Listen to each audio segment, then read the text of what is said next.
all of the people behind this project, starting with the author herself. Please put your hands together for Holly Ringland, for the director and executive producer Glendon Ivan, for the writer, showrunner and executive producer Sarah Lambert, executive producers Jodie Matheson and Bruno Papandrea, Lucinda Reynolds, the co-producer of the series and development executive at Amazon Studios as well, and Sarah Christie, senior development executive from Amazon Studios. A lot of titles, you've got to keep the applause going while they all make their way to the stage. Now on Friday, on Amazon Prime, the rest of Australia will get to see this series. You've seen it. And let's take a moment, Holly. You wrote this book in your tracksuit pants, and here we are at the premiere of your story on the screen. How are you feeling?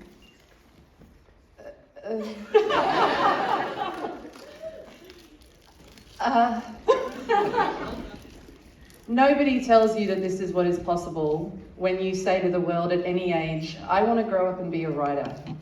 This is not what the world ever tells you is ever going to happen to anything you put to paper. I wrote this book because I've wanted to be a writer since I was 3. I was 34. I couldn't bear the pain of not doing the one thing that had been asking me to exist in myself. This is beyond wildest dreams. It's not just your stories.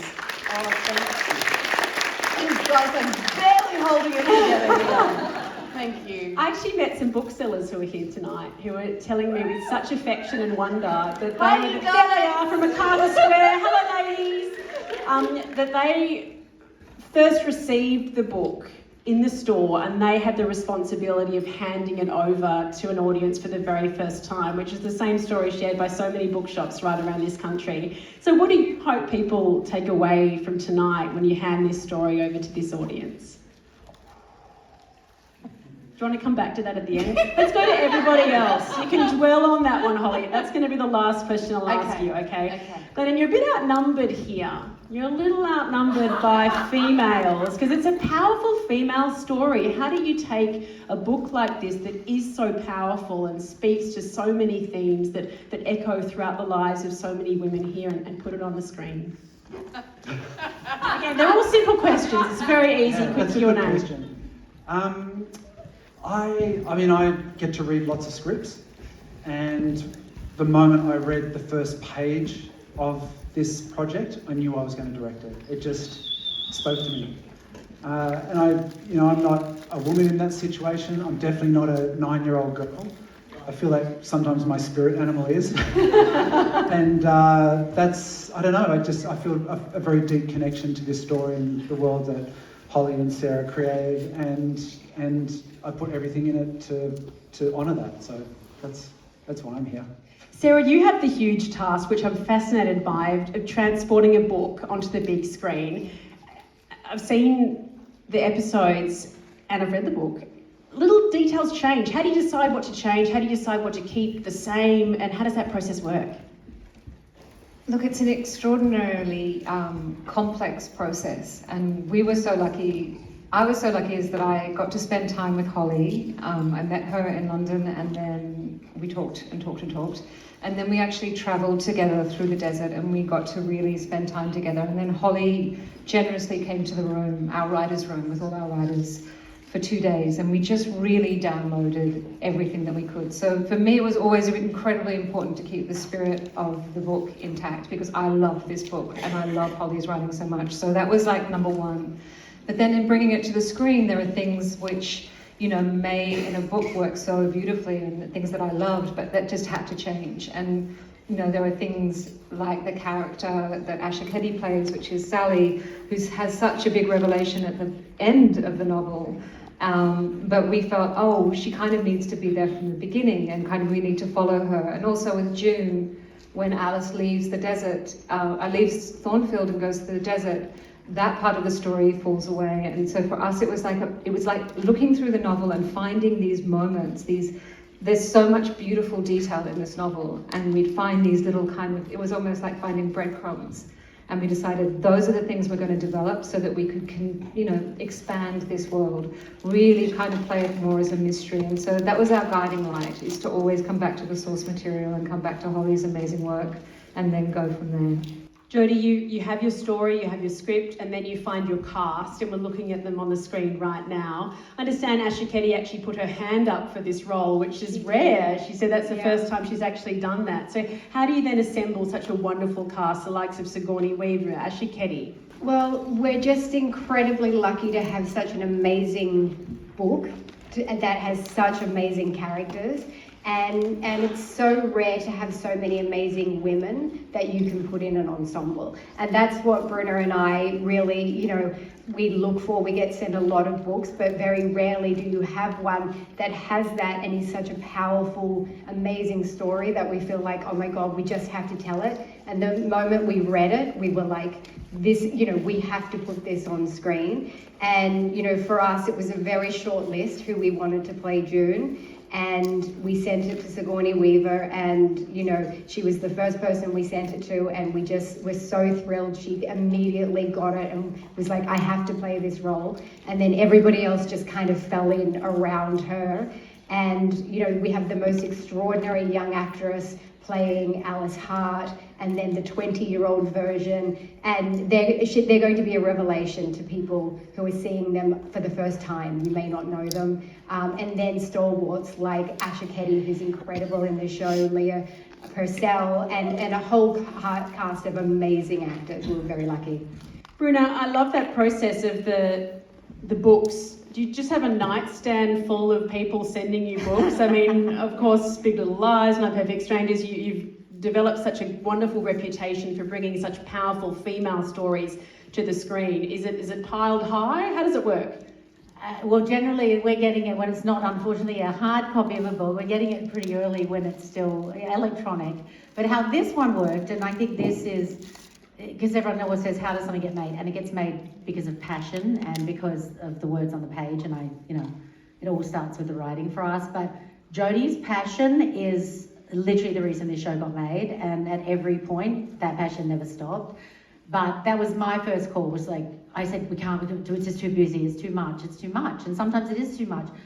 But she was like, you have to read this, I've never read anything like it. And she was right. And so when you have that, I get chills thinking about it, when you have that undeniable feeling, and you want to spend time with that story for many years that it takes to make a TV series, then that's your guiding light, and that passion kind of is what ultimately, makes your decision for you, and then you align with amazing people. And Lucinda, by the way, is on both ends. She worked for Made Up Stories, and Amazon stole her from us because she's so talented. So this project is like, really, Lucinda should just be up this weekend, because you're on both sides of this. Well, let's talk about Lucinda, because you have been on both sides. You have been on both sides of the project, following through the development of the story, and then now on the other side with distributing it and sharing it with the audiences, not just in Australia, I might add, 240 countries around the world. Not to be daunted. If that didn't daunt you, the question before, Holly. Yeah, Holly will be there deep breathing into a paper bag. But what is that like for you to be so close to this project and now see it and share it with this audience?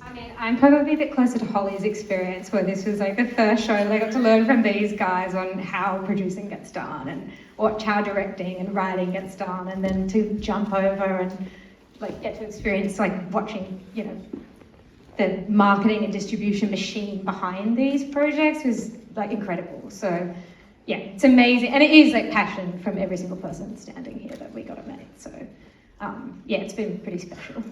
And Sarah, two amazing, Deadlock and Class of 07, two amazing projects that have already been delivered to Prime Video, and this is the third. What is it about Australian stories that you see them, you read them, this is not just going to resonate here, but people are going to love this right around the world?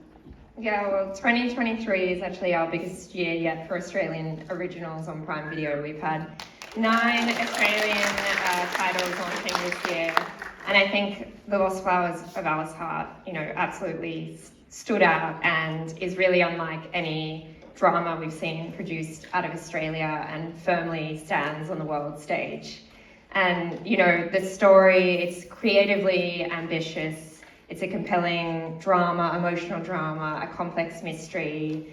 showcases, you know, incredible landscapes across Australia. And at its core, it is a story of female resilience, and that's a story that speaks to everyone around the world. And we, you know, look at this team next to us, and we knew this team was the team that could deliver on the promise of this vision and the scale of the production. And we're so incredibly thankful to work with such amazing partners at Made Up Stories, led by Ruben Papandrea, Jodie Matheson, Lucinda on both sides, showrunner Sarah Lambert and Glendon, you know, directing all 7 episodes, all starting with Holly's beautiful words on the page in the book. So we're just really incredibly excited for Friday, when Lost Flowers is going to hit the small screen. As you alluded to, 240 countries and territories worldwide, and we just hope that audiences love this series just as much as we do. Well, as the microphone slowly makes it back to Holly, I'd love everyone to just hold up their beautiful flannel flowers and kangaroo paws and billy buttons that you all collected from outside, because these are the flowers that obviously you know from the desert, from your own life, that we see in the story as well, represented at June's farm. I mean, it's so lovely. It's so, I love flowers. This is so beautiful. It's so nice. So back to that question, Holly, what do you hope people take away from such a personal story to you, and such a story that has resonated with so many people already as a book and now on the small screen? When I had to write the dedication for The Lost Flowers of Alice Hart for the first pages, the thing that really came clear to me was that I wanted to dedicate it to women who doubt the worth and power of their stories. So for people who watch this series, God, I thought I was going to get through. We're never as alone as we think we are.